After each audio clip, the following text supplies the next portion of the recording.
Hello, my lovelies. Let's get some shadow work. We haven't done any in a while. Let's see what's going on. This first one is called Conversations with Your Inner Self. It's meant to do just that. So if it triggers something, it's an obstacle to work through, and then we're going to find the balance. So anger trigger. What makes you angry, and why does it make you angry? Are there things in your life that it's like instantaneously they flick that switch, I feel like a lot of us have anger triggers that we could definitely use some work. Your inner child. In your childhood, what did you not receive, and how has this impacted you? So what were some things that maybe you needed that you didn't get? Love, acceptance, nurturing, all of those things that are basics, maybe you didn't get those, and so we tend to act out later because basic needs aren't being met. So how can you give that to yourself? Censorship. Is there some place in your life that you're censoring yourself? What causes you to conceal or censor yourself? And closest friends. Who were your closest friends growing up? I had a select handful of them. All right, how do we integrate? How do we find the balance in all these triggers? What do we need to see? How do we find the balance? Humor. In what ways does your shadow self reveal itself in your sense of humor? Mine's a little dark and macabre. I feel like not everybody gets that, but sometimes you just got to, right? Sometimes you just have to poke fun at things that are weird. Energized. When do you feel the most energized? Rejection. How have you experienced rejection, and how can you show rejected parts of yourself love and acceptance?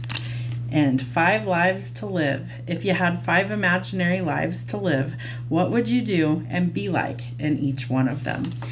Sometimes we all have those like little fantasies that play out of, oh, I would be this buku billionaire, or I would be an actor on stage, or you know what I mean? So kind of sit with those. What would it be like? And maybe kind of dive into some of those. All right, what do we need to see? Queen of Serpents, Queen of Coins.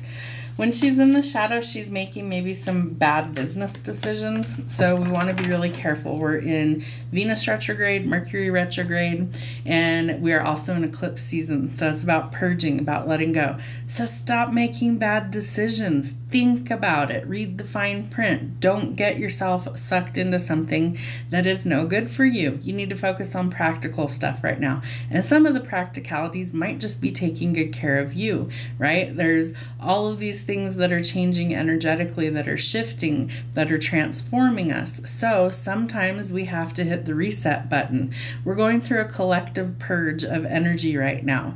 Everybody is feeling it to some degree or extent, so we have to make readjustments in order to actually keep going forward. Some of that means you've got to stick up for yourself. What is it that you need? Are those needs being met? And if they're not, what can you do about that? Is there anything you can actually do about that? Of course there is. There could also be a lack of communication. And I feel like you need to be able to communicate what you need and what you want effectively. I do feel like you have somebody that's got their eye on you. Could be a fire sign, Aries, Sag, or Leo. This King of Wands, when he's in the shadow aspect, is kind of arrogant. He's kind of a jerk sometimes. He can be really demanding. He can be somebody who doesn't really care about other people's feelings. And I feel like that's not going to work out long term for you or this person. So you need to communicate what it is you need going forward. And then you're going to have to make a decision. For some of you, I feel like you're going to eliminate some people, circumstances, or situations that aren't working for you. So you will have to decide. But I feel like you need to clear the air and have a conversation as well. Something that you manifested may be coming in. It may have been delayed. However, I do feel like if you flip your perspective and you see that things can change for the better, all of a sudden it starts to come into alignment. Again, you're going to have to eliminate some things that are holding you back. And that takes courage and strength, and you might feel a little weak or depleted right now. Know that you are being taken in a different direction, and it's all part of the process. All right, so there is some sort of love that might be coming in for you. Is it healthy, though? I feel like that's the biggest obstacle. Is it healthy? Is this person mature enough to be in your life? Have they done enough work to be ready for a real relationship? Those might be some things to evaluate in the Wheel of Fortune. Sometimes things are in our favor and sometimes they're not. So we want to make sure that we have not necessarily the upper hand, but that we need to make sure that things are on an equal level playing field. And I feel like you need to make the decision that works best for you right now. Remember that it's going to take teamwork to make the dream work going forward. So we've all got to be on the same page, especially in relationships, in order for things to thrive and go forward. I do think for some of you, you have really overthought the future. You've overthought money. You've overthought love. You've overthought the next 20, 30 years of your life. What about tomorrow? How about we focus a little bit smaller until we get there so we can worry a little less? I do think for some of you, you're going to be surprised when this love offer comes in. I feel like this person's gathering their confidence because they want it to stick. They don't want to be rejected. And so this person is trying to come in with an admirable offer, is what Spirit's giving me. That's interesting. You may have had past lives with this person. Are you ready to let the past go and live in the present moment, not necessarily the future? Or are you going to overthink it? Because I feel like you need to let go of that as well. Part of this is a habit, right? And we can break a habit. We can change things for the better. So you got to put your mind to it. And I feel like you need to start planning or setting some goals for the future. It does look like there could be some financial gain that's trying to come in. Maybe you feel like you've missed out on opportunities. You haven't. If it's for you, it's going to circle the block when the time is right. So how do they find the outcome? How do they find the outcome? Spirit, what is the outcome? All right. There's some forward progress that's coming in quickly. I feel like some news is coming in. I feel like it primarily has to do with money. So you've been pinching pennies, but you're not going to have to pinch as much here coming up because there's some new opportunities coming in. But you have to first ask yourself, is what you're doing working, or does something need to change? Because the Seven of Swords asks us, is the juice worth the squeeze? Spirit's trying to open up a world of opportunities for you, taking you in a new direction so you can close out old chapters and go towards something that's better. But you also need some time to rest and recover. You need some balance. There's a period of celebration coming in. If you see the number 1111 after you've viewed this message, that could be some confirmation. There is new communication coming in. There's some truth, clarity, or a breakthrough. And I feel like at just the right time. I feel like it leads to a lot of emotional fulfillment for you, especially after getting out of survival mode, because you're actually healing. So you need to stick up for yourself, your boundaries, and what it is that you need to get to this next chapter. And then you also have to make some hard decisions about what you want to do. What do you want to cut out? What do you want to focus on? Because some changes are being made. We're getting out of conflict and chaos, right? No more 3D turmoil and chaos.